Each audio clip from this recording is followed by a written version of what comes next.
You're listening to The Bible Guys, a podcast where a couple of friends talk about the Bible in fun and practical ways.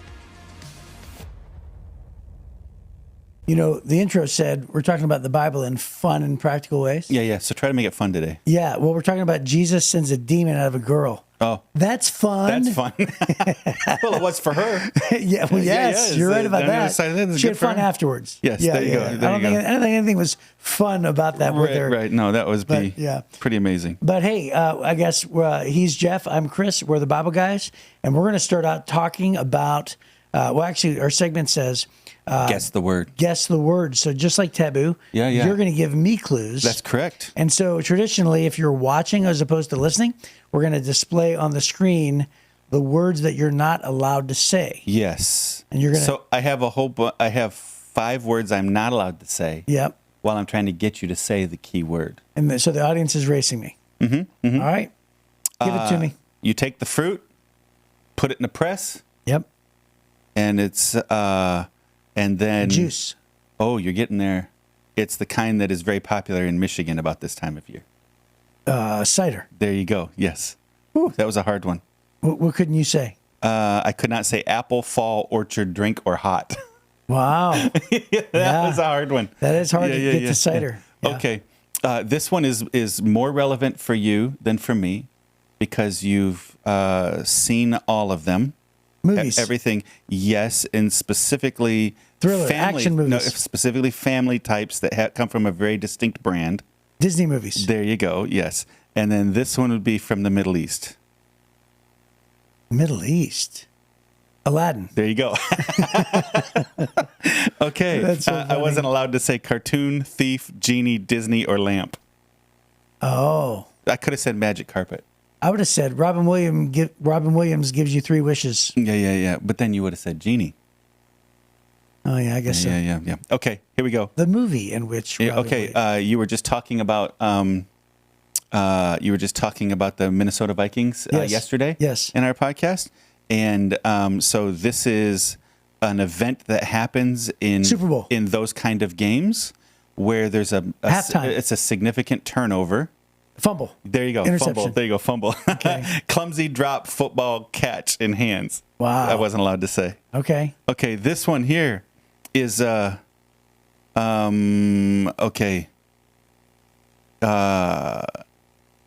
Once it starts, Yep. your body has a hard time stopping it. Sometimes they say stand on your head.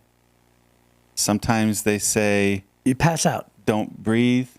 No. This is a thing your body it just does it over and over and over. And it's funny when other people are doing it. Sneezing. Oh, almost. Coughing. Oh, almost. Farting. Burping. Okay, it's along those lines. It's these involuntary moments, but this is the one. Little kids do it a lot. Yawning. Nope. Chris does that one a lot. What are we saying here? Sometimes they'll say, plug your nose. Oh, hiccups. Hiccups. There you go. There you go. Gulp, eat, drink, breathe, and air. I wasn't allowed to say. Gotcha. Okay, here's the last one. Supposed to be happy, Yes. but is also in a lot of horror movies. What? Say that again. It's a character that's supposed to be happy, Okay. but is in horror movies too. What? Some people in are the terrified of world? them. Clowns. There you go. Okay.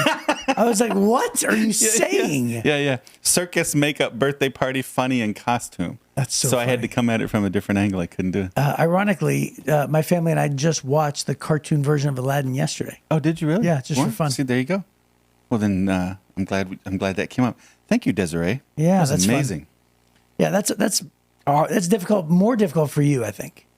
What's that? It's just me sort of guessing. Oh, yeah. Guessing something.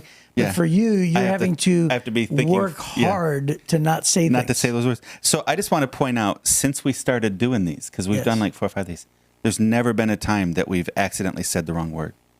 So what you're saying is we're good. We are amazing. Yeah, we are amazing. We're pretty I incredible. agree. Pretty incredible. I I think we agree. should get extra points.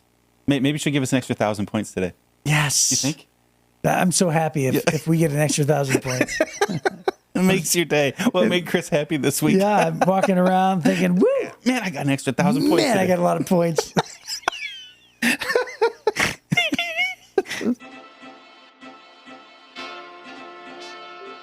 Hey everyone, if you're listening on one of the audio platforms like Apple Podcast or Spotify or Spreaker, would you do us a favor? Would you take just a moment and follow us? Because I'm worth following and Jeff is along with me. So, you could follow him, I guess, too, by proxy, but, or just share it, because people need to be introduced to the Bible guy and his companion named Jeff. Yes. All right, Matthew chapter 15. Hey, we do say this sometimes if you're listening. We take our faith very seriously. We just don't take ourselves too seriously. Right, correct. And that seems to make kind of a nice balance in life. Yeah, right? I think so. Some people are a little too uptight, and some people are too silly. There's got to be a balance there, but we do take our faith seriously. So here we go, Matthew chapter 15, verse 21. It says, "Then Jesus left Galilee and went north to the region of Tyre and Sidon. A Gentile woman who lived there came to him pleading, 'Have mercy on me, O Lord, Son of David, for my daughter is possessed by a demon that torments her severely.' But Jesus gave her no reply, not even a word, and then his disciples urged him to send her away. 'Tell her to go away,' they said. 'She's bothering us with all her begging.' Then Jesus said to the woman, 'I was sent only to help God's lost sheep, the people of Israel.' But she came and worshipped him, pleading again, 'Lord, help me.' Jesus responded, 'It isn't right to take food from the children and throw it to the dogs.' She replied, 'That's true, Lord, but even dogs are allowed to eat the scraps that fall beneath their master's table.' 'Dear woman,' Jesus said to her, 'your faith is great. Your request is granted.' And her daughter was instantly healed." Then Jesus left, in Mark chapter 7, it says the same. It says, "Then Jesus left Galilee and went north to the region of Tyre. He didn't want anyone to know which house he was staying in, but he couldn't keep it a secret. Right away, a woman who'd heard about him came and fell at his feet. Her little girl was possessed by an evil spirit, and she begged him to cast out the demon from her daughter. Since she was a Gentile, born in Syrian Phoenicia, Jesus told her, 'First I should feed the children, my own family, the Jews. It isn't right to take food from the children and throw it to the dogs.' She replied, 'That's true, Lord, but even the dogs under the table are allowed to eat the scraps from the children's plates.' 'Good answer,' he said. 'Now go home, for the demon has left your daughter.' And when she arrived home, she found her little girl lying quietly in bed, and the demon was gone." What? I don't know why, but both those versions made me cry. Yeah? I was just trying to think of a woman pleading for her daughter, Yeah. right? Yeah. Like, how far would you go, Yeah. right? And I'm still a little unclear as to why Jesus would put them in the category of, lesser than, not lesser than, but seemingly lesser than, because he's like, hey, we're taking food from kids' mouths and throwing it to the dogs. It's sort of like him saying, I can't stop what I'm doing here to go there. And so there's a thing that in my mind. So here's what it says in Matthew in the footnote here in the Life Application Bible. It says, "Dogs was a term the Jews commonly applied to Gentiles, Right. because the Jews considered these pagan people no more likely than dogs to receive God's blessing." Jesus was not degrading the woman by using this term. He was reflecting the Jews' attitude so as it to contrast with his own. This woman did not argue. Instead of Jesus' choice of words, she agreed to be considered as a dog as long as she could receive God's blessing for her daughter. Ironically, many Jews would lose God's blessing and salvation because they rejected Jesus, and many Gentiles would find salvation because they recognized and accepted him. Yeah.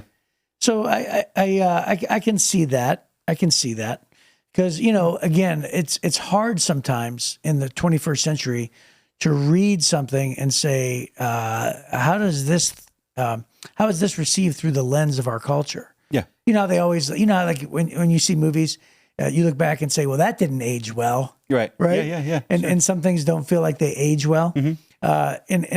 And when cultures change like this, and they're using conversations that have nothing to do with our lens, but it's just strictly their lens, there's a clear distinction between her and what's happening.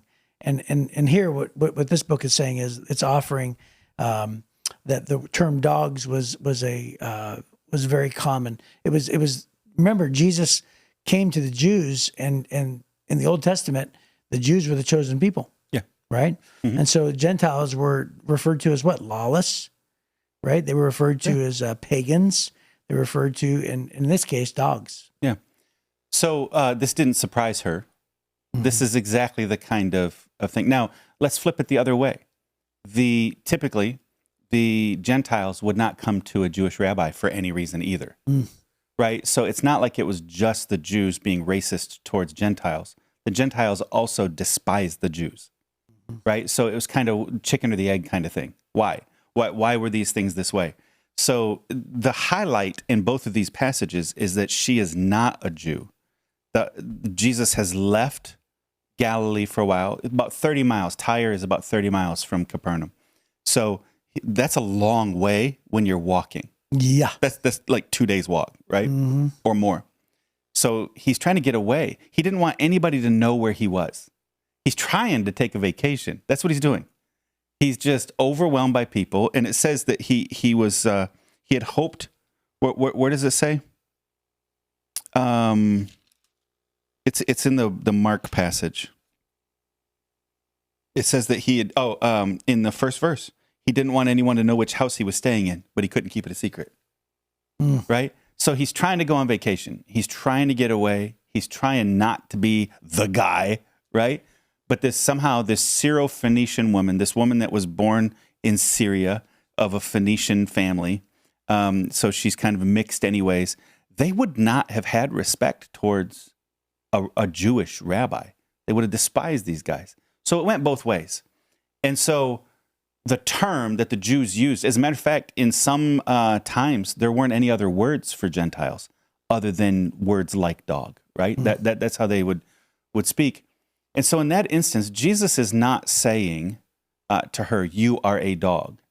Jesus is differentiating between, why would you come to me? Right? Why don't you go to your own doctors? Why would you come to, you know that my people think that you people are dogs. Why would you come to me? And she was willing to accept that whole thing. She's not even shocked by it. She's not offended by it. She just leans in because what she had realized is even though she wasn't a Jew, and even though he was the Jewish Messiah, she knew he was the only answer to her problem. So when he challenges her, and then she goes, hey, listen, it's even the dogs are allowed to eat the scraps. She embraces his analogy. Right. And man alive, I just want to highlight there's a pushback against the phrase sticks and stones may break my bones, but words will never hurt me. Yeah. Okay. Yes, words will hurt you. Certainly they can. But dude, let's toughen up a little bit. This woman was not offended by his words. She leaned in knowing he was the answer, right? That was it. She embraced what you and I would be offended by. And she says, you know what? I'm not going to be offended by that. The words don't matter. What matters is my daughter's demon possessed. What really matters is bigger than any word being shared between the two of us. My people don't like him and his people don't like me and my people, but I believe in him. And she called him Lord, right? And then Son of David too. Yeah, and then she goes back again and repeats to him that he's Lord. And I think that what Jesus is challenging is this just a social thing? Because remember, he's been frustrated several times. We've seen this in the last couple of weeks. He's frustrated with people who are just using him to do magic. Right. He's frustrated with people who are just using him. And he's called them out. Yes. And so what's the deal, lady? You don't even believe what we believe. Why are you coming to me? And she's like, because you're the Lord and you're the only one who saved my daughter. And then what does he do? He doesn't even leave the house. He has so much power over demons that he doesn't even have to be in their presence to cast them out. Right. Right? Right. Yeah, and who knows how far they are, right? So yeah. So Phoenicia is like a county, right? Like Macomb County. There's Samaria, there's Judea, there's Phoenicia, and it's sort of in the upper what was that northwest of Galilee, along the coast, right? Yeah, so it'd be Phoenicia spread from Israel up through Lebanon and into Syria. That whole stretch right along the Mediterranean. Yeah. So he's he's between Tyre and Sidon, is what it says. Okay, is where he's at. So these are the two big cities. So he's miles away. Oh yeah. So that which is pretty incredible. And also, so imagine this. Imagine if you're in Jesus' presence and he says, "Go, your daughter will be healed." And imagine thinking like she doesn't say, "But wait, don't you have to come and lay hands on her? Don't you have to come into my house?" So I wonder if she left in disbelief, but my guess is she left in belief, thinking he spoke. That's it. He said it's going to be true. Yeah. And so I trust it. Yeah. You know, and so, which by the way is pretty incredible because that's a sermon in and of itself. Yep. You know, if God says it, you know, we can trust it. So a lot of times we hear God's promises and they don't seem likely.